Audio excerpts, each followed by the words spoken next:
मौलाना द्वारा डिम्पल यादव पर दिए गए बयान को लेकर महिला आयोग सख्त। महिलाओं पर अभद्र टिप्पणी करने का किसी को नहीं है अधिकार। मौलाना को भेजा गया महिला आयोग की तरफ से नोटिस। धर्मांतरण को बढ़ावा दे रही पिछली सरकारें। महिला आयोग अध्यक्ष। धर्मांतरण के प्रति महिलाओं को जागरूक होने की जरूरत। धर्मांतरण के हुए कई बड़े खुलासे, कई आरोपी हुए गिरफ्तार। आयोग के संज्ञान में नहीं था। इतने बड़े पैमाने पर हो रहा है धर्मांतरण। पूर्वांचल के इलाके सबसे ज्यादा धर्मांतरण की चपेट में। गरीब और जरूरतमंद महिलाओं को बनाया जा रहा धर्मांतरण का शिकार। जातियों के आधार पर रेट तय कर कराया जा रहा था धर्मांतरण। नाबालिग छात्राओं, युवतियों, महिलाओं से महिला आयोग अध्यक्ष की अपील। वेश बदलकर हाथ में कलावा, माथे पर टीका लगाकर रहते हैं सरगना सक्रिय। नाम पहचान धर्म छुपाकर करते हैं पहले दोस्ती, फिर करते हैं धर्मांतरण। रहे सावधान। पूर्वांचल में बढ़ते धर्मांतरण के मामलों को देखते हुए करेंगे प्रवास। पूर्वांचल में मिली है बड़े स्तर पर धर्मांतरण की जानकारी। 10 दिन के प्रवास पर रहेगी पूर्वांचल के अलग अलग जिलों में महिला आयोग अध्यक्ष। जिस जिले से मिल रही धर्मांतरण की जानकारी, वहां उपस्थित रहेगा महिला आयोग। सर्वश्रेष्ठ योगदान देगा महिला आयोग। महिलाओं, युवतियों को करेंगे जागरूक। किसी को कोई अधिकार नहीं किसी भी महिला के प्रति अभद्र टिप्पणी का। धर्मगुरुओं द्वारा महिलाओं पर हो रही लगातार अभद्र टिप्पणी पर राज्य महिला आयोग दिखी नाराज। महिलाओं से संबंधित जन सुनवाई के मामलों में पहुंची थी आगरा सर्किट हाउस। पिछली जन सुनवाई के मामलों में मिला 100% समाधान। पहले तो मैं उन मौलाना के शब्दों की घोर निंदा करती हूँ कि जिन्होंने इतने अपशब्द बोले हैं कि जिनको सार्वजनिक रूप से मुंह से निकालना भी एक बहुत भद्दी बातें लगती हैं। और रहा सवाल डिम्पल जी का, तो डिम्पल हमारी माननीय सांसद हैं।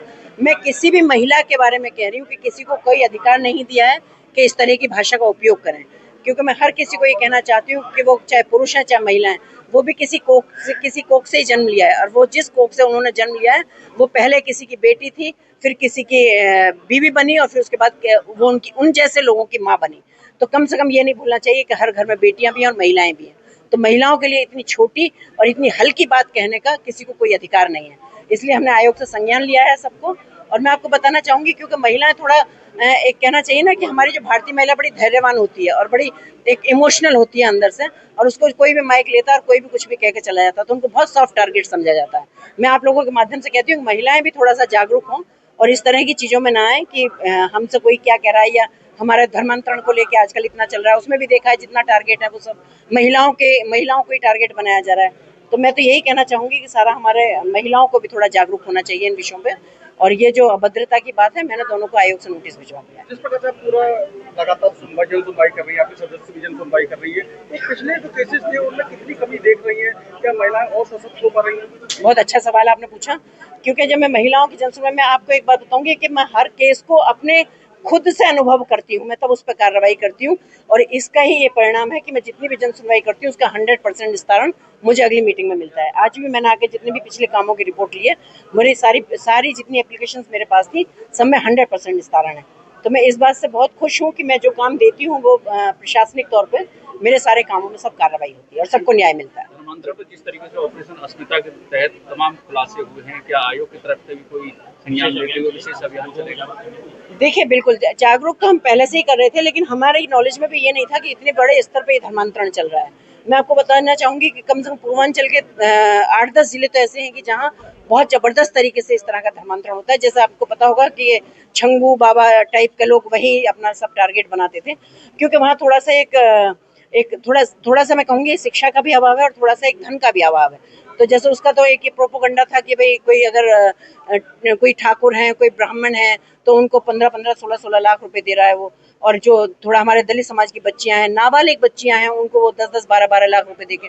तो मुझे लगता है कि जब किसी चीज का अभाव होता है तो बच्चे फिसल जाते हैं इन बातों में। तो इस चक्कर के में वो कामयाब थे, लेकिन हम ये सोचते थे कि लड़कियां हमारी जा कहाँ रही है रोज। तो कुछ पता चलता भी था, लेकिन जब बाद में सारी चीजें खुली तो हमें भी वहां पहले पता चलता था कि जैसे लड़कियों के स्कूल्स हैं, उनके पास खड़े हो गए, लड़कों के नाम रख लिए, कलावे हाथ में बांध लिए, और उनको वो ये नहीं बताते थे कि ये हम दूसरे धर्म के लोग हैं और हम आपको लेके जा रहे हैं। वो उनको अपना फंसाया और वो लेके चले गए, फिर वहां जाके उनको फोर्स किया जाता था। ऐसा ही एक मामला मैंने आगरा में मैंने उसका संज्ञान लिया था, जिसमें उसका भी नाम जमालुद्दीन था। और उसके लिए भी जो एक ब्राह्मण परिवार की मेरे पास एक महिला आई थी, जो कि बहुत ही त्रस्त थी और अच्छे परिवार की महिला थी, तो वो शर्म की वजह से किसी को कुछ कह नहीं पा रही थी और बहुत दिन से उसका वो शोषण कर रहे थे। तो जब वो खुद के बाद उसकी बेटी पे बात आई तो वो महिला मुझ तक पहुंची। फिर उसके बाद उसी से संबंधित मेरे पास बहुत सारे केस आए, जिसमें मैं आपकी जानकारी के लिए बताऊंगी कि कम से कम 55-60 केस उस व्यक्ति के पास निकले हैं, ऊपर निकले हैं।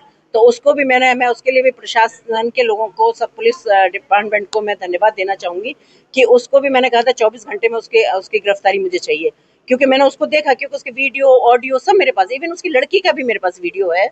तो उसके बावजूद मैं धन्यवाद पुलिस का इसलिए देना चाहूँगी कि उन्होंने 24 घंटे भी नहीं होने दिए और उसकी गिरफ्तारी कर ली। तो अब क्योंकि हमें भी सोर्सेज ये पता चल गए कि इस तरह की भी ये चीज़ें हैं, तो निश्चित रूप से कि महिला आयोग को भी कार्रवाई करने में भी और महिला आयोग को इसको रोकने में जो हम लगातार प्रयत्न कर रहे थे, लेकिन समझ में नहीं आ रहा था कि ये क्यों नहीं रुक पा रहा है इतना।